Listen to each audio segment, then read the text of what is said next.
YCP నాయకులైనటువంటి Mudragada Padmanabha Reddy గారి ఇంటి మీద గుర్తు తెలియనటువంటి వ్యక్తి ట్రాక్టర్తో దాడి చేయడం జరిగిందని, దాడిలో పద్మనాభరెడ్డి గారి కారు కూడా ధ్వంసం చేశారనేటువంటి ఆరోపణలు మీడియా ద్వారా మా దృష్టికి రావడం జరిగింది. ముఖ్యంగా మొట్టమొదటిగా మీడియా మిత్రులందరినీ కూడా జనసేన పార్టీ జిల్లా అధ్యక్షుడిగా మిమ్మల్ని అందరినీ కోరుతా ఉన్నా, జనసేన పార్టీ నాయకుల యొక్క మనస్తత్వం ఎటువంటిది, జనసేన పార్టీలో పనిచేస్తున్నటువంటి జన సైనికుల యొక్క స్వభావం ఏ విధంగా ఉంటుందో మీరు గత దశాబ్ద కాలం నుండి చూస్తూ ఉన్నారు. ముఖ్యంగా జనసేన పార్టీ యొక్క ఉద్దేశం ఈ ఆంధ్రప్రదేశ్ రాష్ట్రంలో రౌడీ రాజకీయాలు ఉండకూడదు, పెత్తందారుల యొక్క పెత్తనం పోవాలి, సామాన్యుడు కూడా తలెత్తుకు తిరగాలి, పేదవాడి కడుపు నిండా అన్నం తినాలనేటువంటి ఉద్దేశంతో పెట్టినటువంటి పార్టీ జనసేన పార్టీ. మరి ఈరోజు దురదృష్టకరం, అది పద్మనాభరెడ్డి గారి ఇంటైనా, నా ఇల్లైనా, తెలుగుదేశం పార్టీ నాయకులు ఇల్లైనా, జనసేన పార్టీ నాయకులు ఇల్లైనా, బీజేపీ వారి ఇల్లైనా, ఏ నాయకుడే కాదు, సామాన్యుడు ఇంటి మీద ఇంకొక వ్యక్తి వెళ్ళి దౌర్జన్యం చేసిన అది ముమ్మాటికి తప్పని మేమందరూ చెప్పదలుచుకుంటా ఉన్నాం. ఎందుకంటే ఇల్లే ఏ మానవుడికైనా ఏ వ్యక్తికైనా ఇంటిని మించినటువంటి భద్రత లేదు. కాకపోతే మరి ఈరోజు పద్మనాభరెడ్డి గారి ఇంటి మీదకి వెళ్ళినటువంటి వ్యక్తి జనసేన పార్టీ అని కొంతమంది ఆరోపణ చేస్తూ ఉన్నారు. అది జనసేన పార్టీ జిల్లా అధ్యక్షుడిగా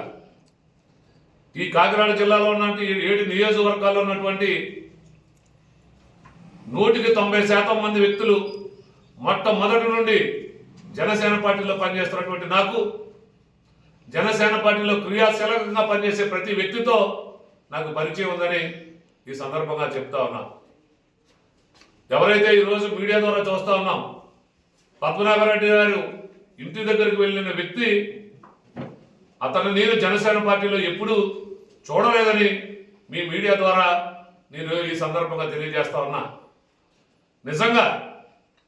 అతనికి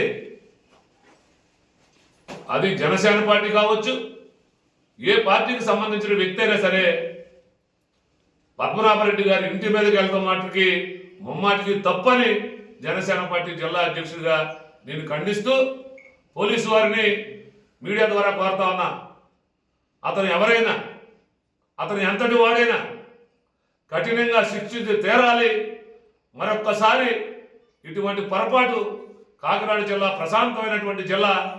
ఇటువంటి పొరపాట్లు కానీ మరి ఎక్కడో పులివెందుల రాజకీయాలు మన కాకినాడ జిల్లాలో రాకూడదని మనస్ఫూర్తిగా కోరుకుంటూ మరొకసారి మీడియా వరకు కూడా చెప్తా ఉన్నాం, నిజాలు బయటపడే వరకు ఆ వ్యక్తి ఎవరు, ఎందుకు పద్మనాభరెడ్డి గారి ఇంటికి వెళ్ళాడు, ఏం ఆశించి వెళ్ళాడు, లేకపోతే గతంలో ఏమైనా వ్యక్తిగత కక్షల వల్ల వెళ్ళాడా, లేకపోతే ఎవరైనా ఏ దురుద్దేశంతో చేశారనేటువంటిది పోలీస్ ఎంక్వైరీలో ఖచ్చితంగా బయటకు వస్తుంది. అప్పటి వరకు మీడియా వారికి కూడా తెలియజేస్తా ఉన్నా, జనసేన పార్టీకి ఆపాదించొద్దని సవినయంగా మీడియా సోదరులకు కూడా ఈ సందర్భంగా తెలియజేసుకుంటూ, రేపు ఇంకా సవివరమైనటువంటి వివరం వచ్చిన తర్వాత ఎందుకు జరిగింది, ఎలా జరిగింది, ఎవరి ప్రాత్పరంతో జరిగింది అనేటువంటిది పూర్తిగా తెలిసిన తర్వాత మేము మరొక్కసారి మీడియా ముందుకు వచ్చి మాట్లాడతామని, అప్పటి వరకు జనసేన పార్టీకి ఆ వ్యక్తి సంబంధికుడిని ఆరోపించవద్దు, ఆపాదించవద్దని మీడియా ద్వారా కోరుకుంటూ సెలవు తీసుకుంటా ఉన్నా.